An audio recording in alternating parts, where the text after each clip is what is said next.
For anybody that hasn't seen the news coming out of China, as they have really cracked down on gaming, when we look at gaming as one of the kind of final and larger frontiers currently for revenue, with China and India coming more online in the gaming space, that has had a huge impact on gaming. And so them restricting gaming could have a huge impact in turn.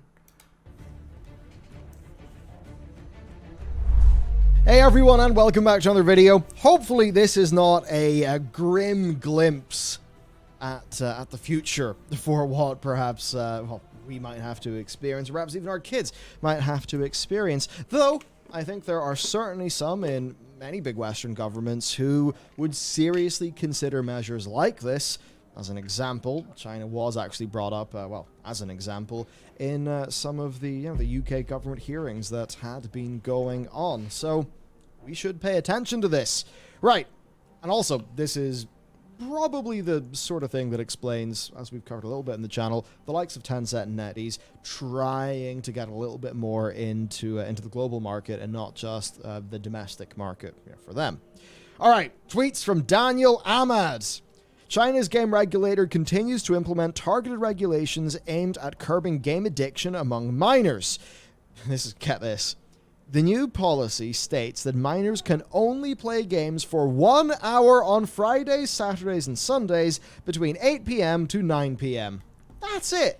8 p.m. to 9 p.m. That's your after-dinner gaming, and that is that. If you're a minor, you will be doing no more video games. As he says, it's a extremely restrictive policy. The previous policy was 1.5 hours per day.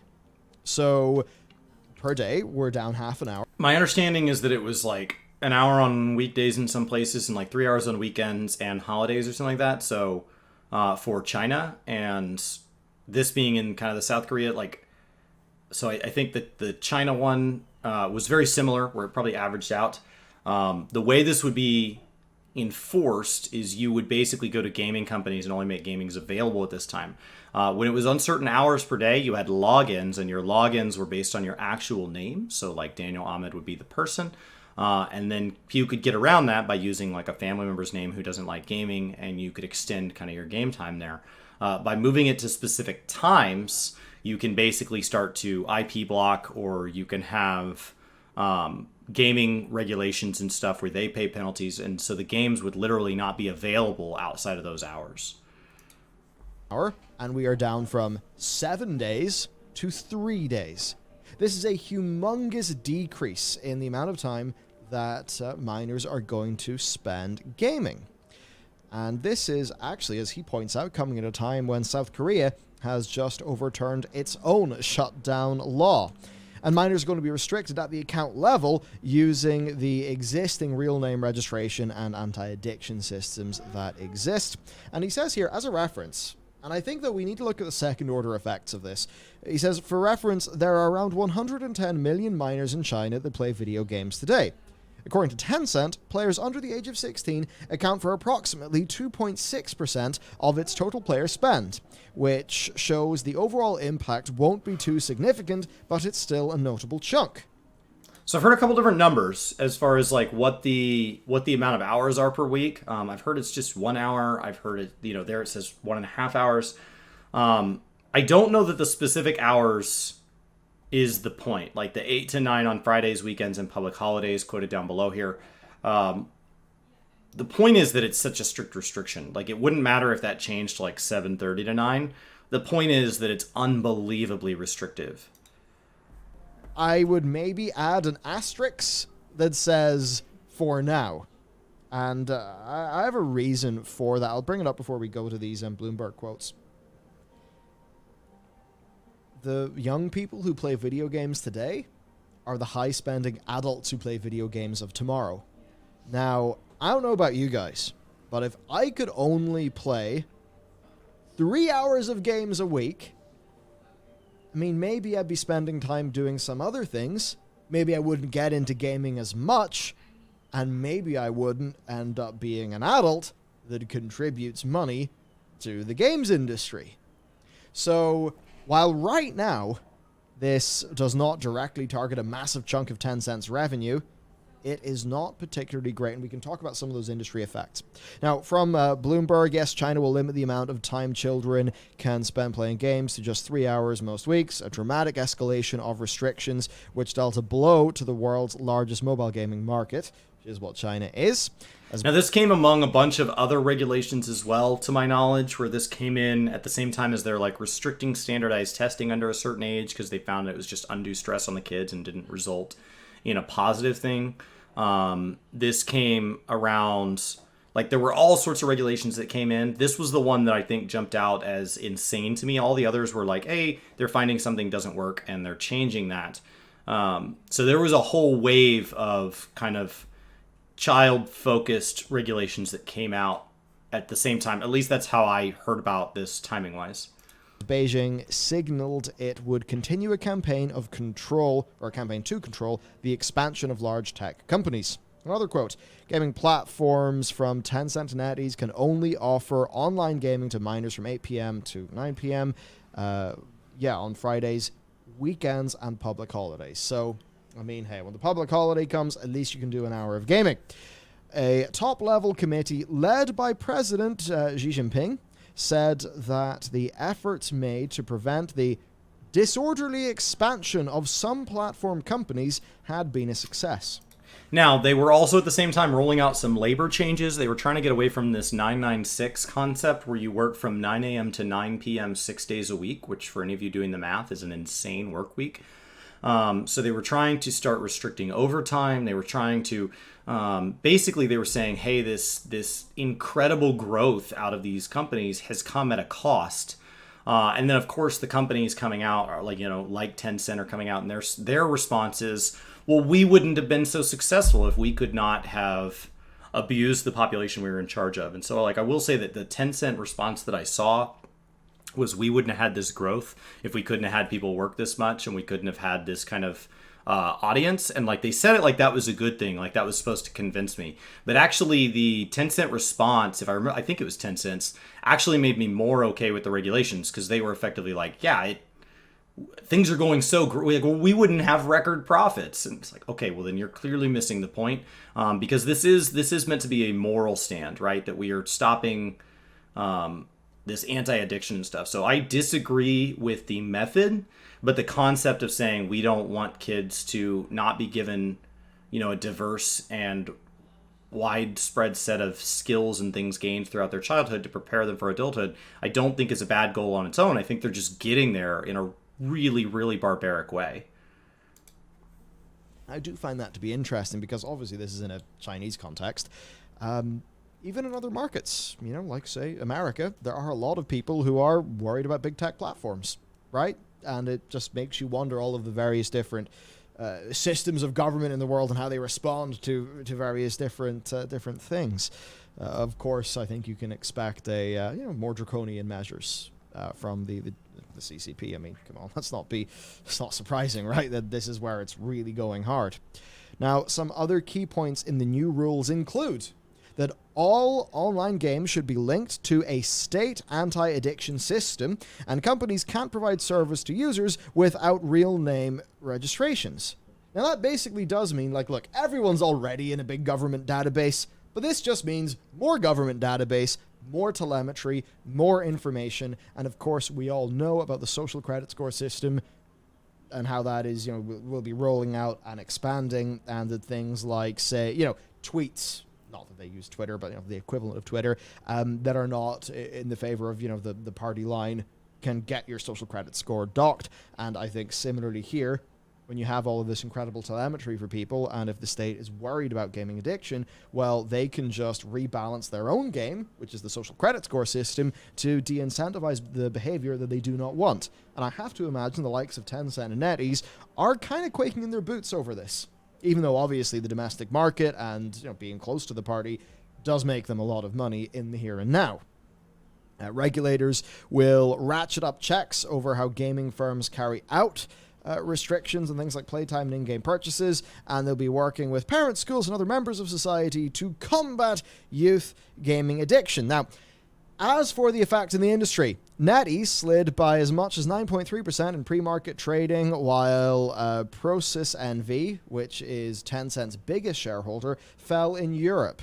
Now again, do you remember the spiritual opium story that we covered recently, right? Where that was in Chinese state media. Is that almost a prelude to things, even though there were sort of retractions and rewording, like, is that a prelude to what's going on here? And then we even saw that that specific verbiage, spiritual opium, repeated in the Telegraph, which of course is a United Kingdom newspaper, and a big broadsheet paper, not a sort of, I mean, people have many criticisms of various different broadsheets across the political spectrum, of course, but this isn't just some like tabloid. It's making it to the Telegraph, and they're even talking about spiritual opium. So that's why we do have to think about these things.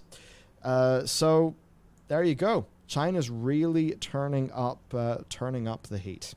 What's that? That's a big deal. I don't know that it sets a precedent that other countries are going to follow. Other countries historically have not necessarily said like, oh, China's doing it, that therefore means we immediately should. If anything, that when China does something or does not do something, it has sometimes been an endorsement for the opposite behavior. I think people who are big fans of crypto have been really excited that for the long-term health of crypto, there was some excitement around like China saying that what they didn't like about it is they couldn't control it. And like, isn't that an endorsement of why we wanted decentralized currencies to be a conversation? So it caused. And initially it spiked mining rates and things like that. So I don't know that on its own, it's something that people will immediately be alarmed at, but do be aware that a lot of what has been funding the surgence in games, the number of games we get per year, the number of new MMOs coming online has been based around the total speculation of the amount of money that gaming makes globally. And China is a big potential market for global gaming revenue. And so when we look as gamers, taking that market effectively offline is bad for gamers from a revenue standpoint, the number of games developed. Now, anything that China encouraged as a way of monetization or anything like that, we would of course get rid of those bad habits as well. So it's not all bad news, but it's definitely something that if this stays this way for a substantial amount of time could be pretty impactful. I mean, as you say here, what's next? Yeah, social credit score reduction for playing games at unsociable hours, a ban on playing more than 12 or 18 hours a week if you're an adult. Because if they don't want to have problem gaming in children, they might also not want to have problem gaming in their workforce. And of course, if you look at the situation with China and its population demographics, what happens if they get into a stage where they realize, oh shit, we've got, working age people are now becoming a smaller slice of our population pyramid? Oh, let's de-incentivize them doing non-productive things. I'm not saying that's going to happen, but these are all things that will be swirling around people's heads. So that's what's going on then. Yep. I mean, that's the idea that you put forward of them balancing their own game hits extremely hard. That's exactly it. They can, using all of the same things that, a game designer will use to design player behavior, they can do that, but on the real world level. So like in an MMO, when it's like, here's your weekly, or here's, you get extra for the first X time you do something, and then less, you can see that happen in real life. Yeah. You can see all of that incentive design and behavior design, but it's not like, I guess they can work it into real incentives, but that would be harder. So they can do all these like soft touch incentives that feel like, oh, it's just your social credit score.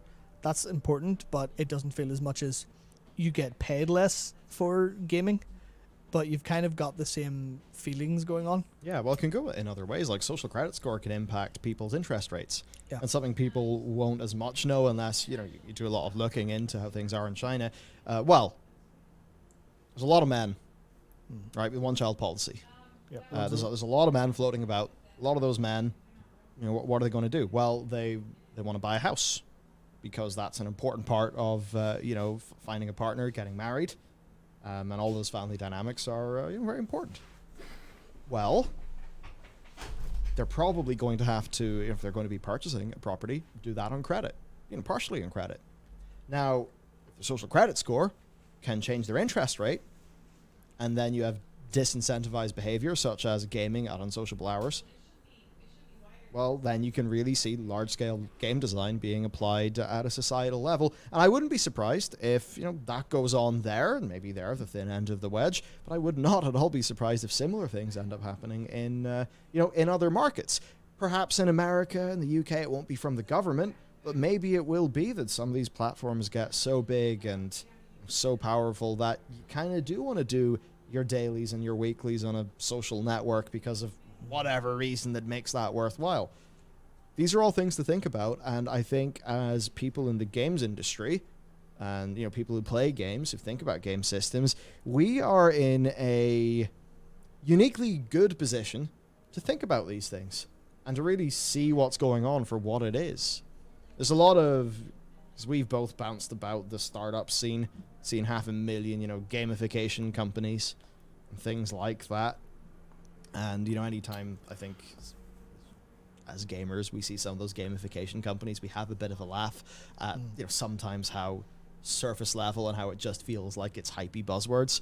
But I think when you have that more... I mean, it's not all bad, right? So, like, saying that you want to start using gamings to incentivize behavior is not inherently good or bad, depending on the behavior you're incentivizing.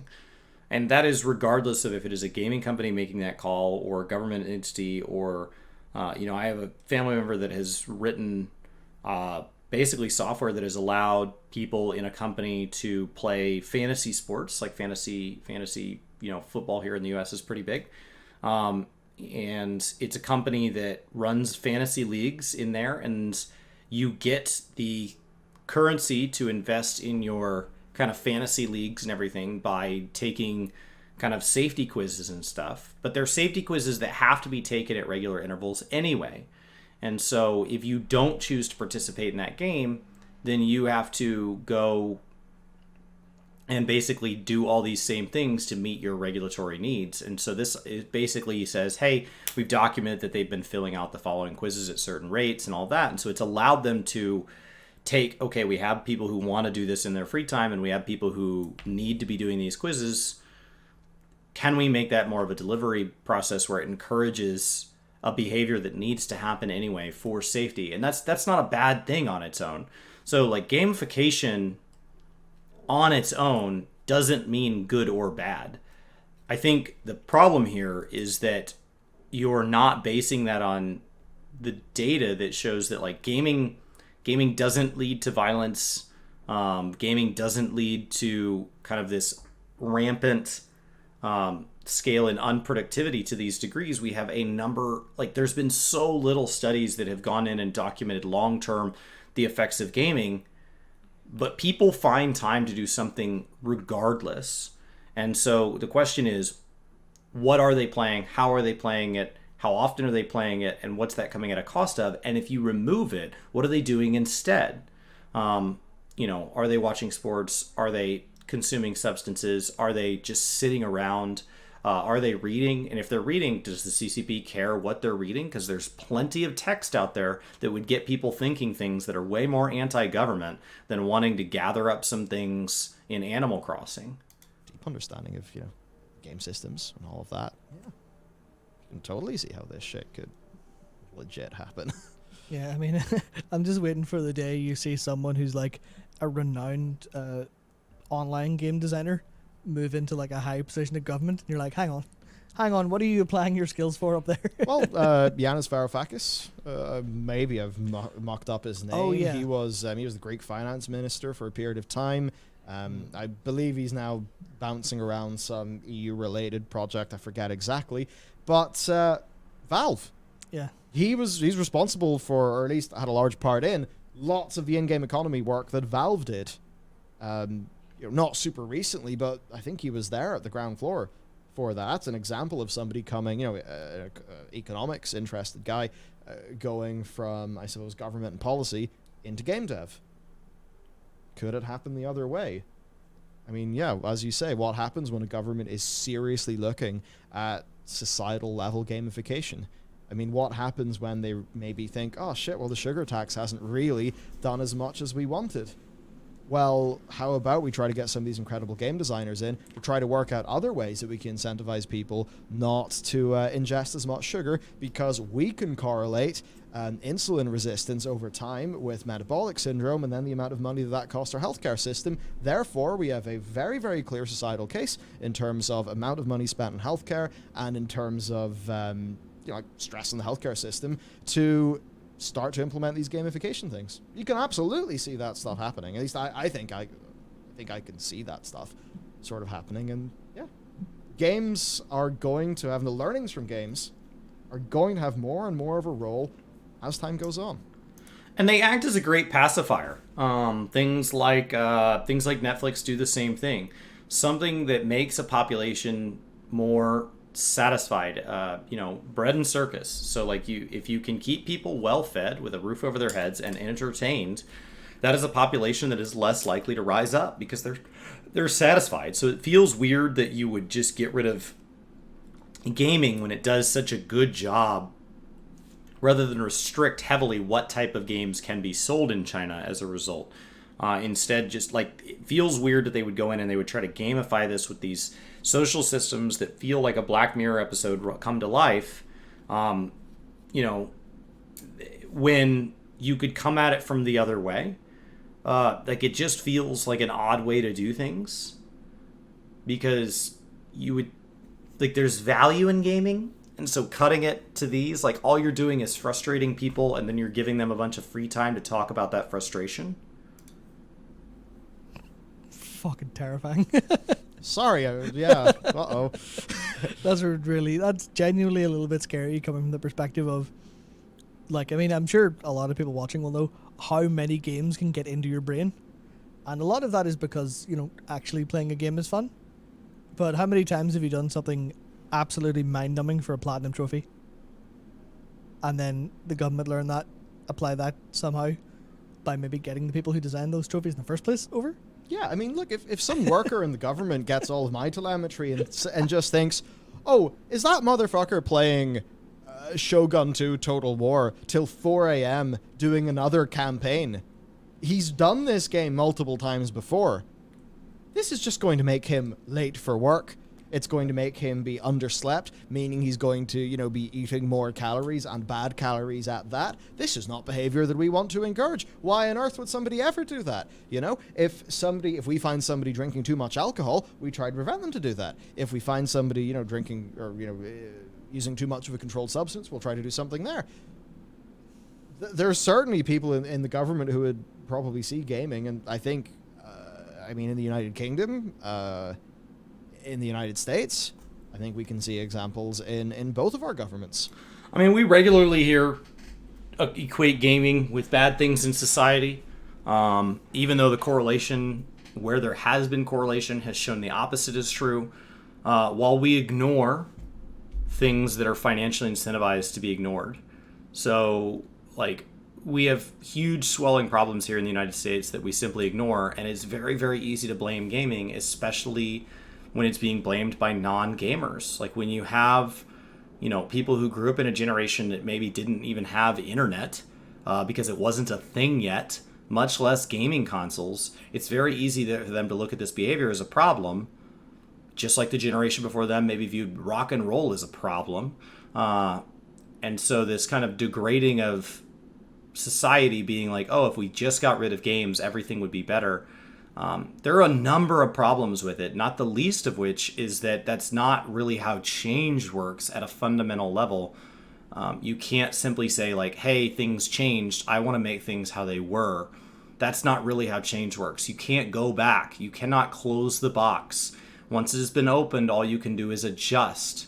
And so you can move to something in the future. I think for people that say they want to go back to pre-2020, I hope not, because 2020 came out of that, and I don't want to go back to 2020. So I hope that if we are going to rebuild things into something that resembles what our normal was before, that there's some resilience and some new lessons learned, where people now know, hey, working from home's not all bad, where we've learned a lot more about, like, how people feel about their spouses and about their children and about their local communities and about each other. And we've learned a lot more about people's feelings towards government and all these things. And so I hope it's not like, well, let's just go back to it was, but with all this new information, let's just repeat previous mistakes. Like, hopefully we can move forward. And so it does feel very draconian to say, like, times were better before gaming, so if we delete gaming, therefore times will be better. I just don't see how that's the outcome. Of politicians who absolutely would subscribe to some of the things I've said here. So I hope I hope they don't watch and they don't get any ideas. But you could totally see some politicians seeing that as a really good idea. And maybe China gets to go and boast about how well it's worked, and I mean, who knows how much I actually trust those numbers, but maybe that gives a certain politician a bit of the, oomph they need. So worth thinking about all of these things. Yeah. I mean, and then you think, well, how would they ever get that telemetry on you? Because, your government ID isn't attached to your Steam account.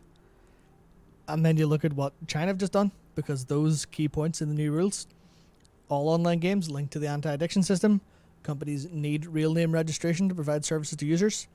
They got that through via going, we're saving your children from gaming addiction. Also, we now have complete control over you, but we won't use that until we need to later on. And with the, is it the, whatever it is for like sports culture and whatever, DCM, or whatever it is, that like group in the UK, was working all those loot box, concerns, right? We talked about that like 2 years ago, I think. I'm fairly sure China was cited by a member of that board. I believe it was. And not in a, oh, this is draconian and, goes against freedoms. In a, well, look, they're trying to tackle this issue too. Mm-hmm. So, I think it's all good for the fun in games. And it's, of course, always a treat whenever we get to talk about something like Splitgate and a really good, happy story. But also, I think being gamers helps us to think about issues like this in a way where a lot of other perspectives in society don't. So it's good to do this shit and have a chat. Yeah. Now, there is one other little story here. You say here, a different note, poaching. Basically, the Yakuza series. Now, this is totally an aside story, but we thought we'd mention it. So the creator, Toshihiro Nagoshi? Yep. There we go, got it right. Is in talks to leave Sega to join NetEase, which is interesting. And as you say here, NetEase themselves have been hiring a lot of Japanese console game developers from across most major publishers, as have Tencent. Perhaps NetEase are gearing up to follow Tencent into the West, but it has poor ramifications on established studios if they're able to yoink important staff. What does Yakuza look like without its creative lead, who literally transformed as a person as the series is being created, although he himself claims his personal style changed because of his girlfriend?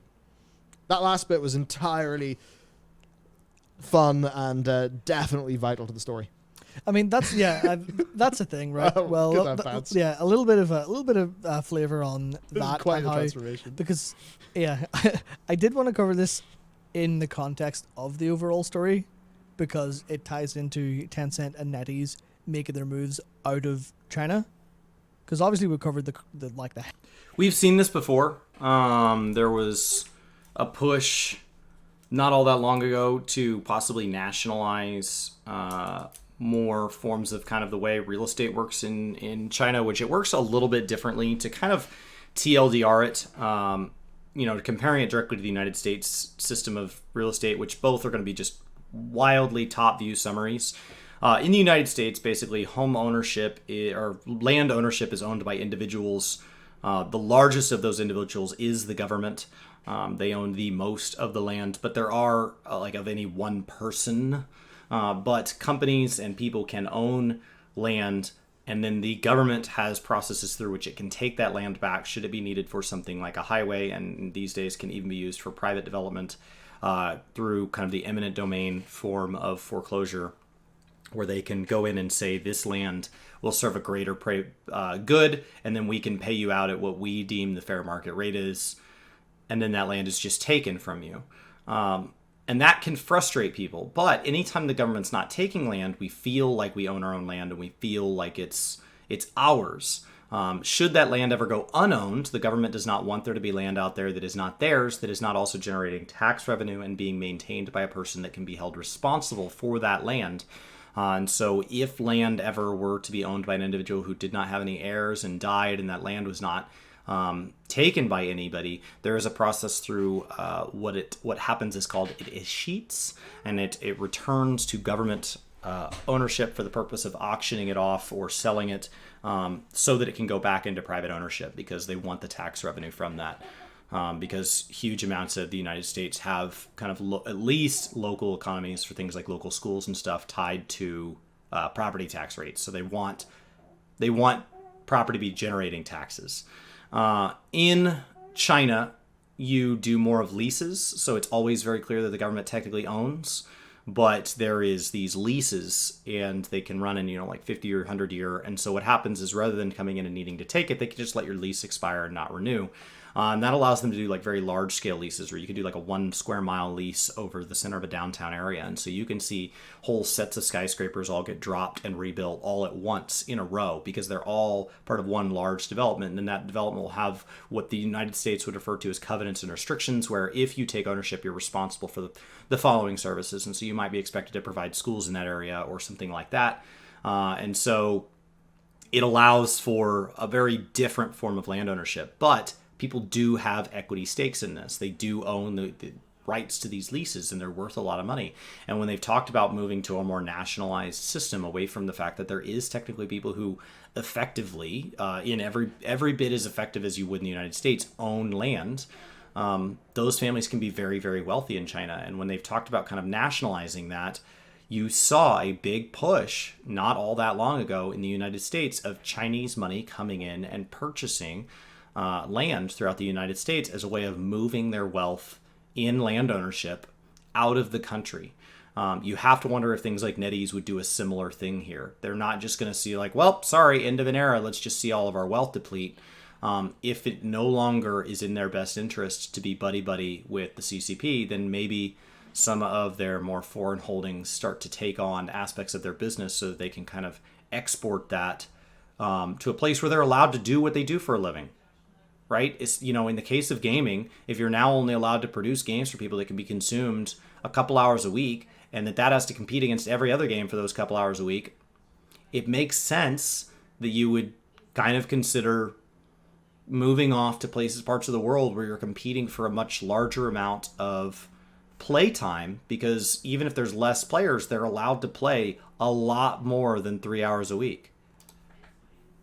Hell into that with Tencent having so much investment in the West, and everyone going, well, what is this? Is this some cynical move for the CCP to take over the world through gaming?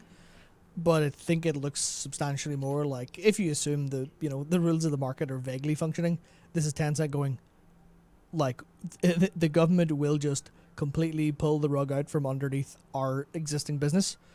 So we need to establish our gaming business in a place where it's not under threat. Specifically gaming business. Keep in mind, Tencent is a lot larger than just gaming.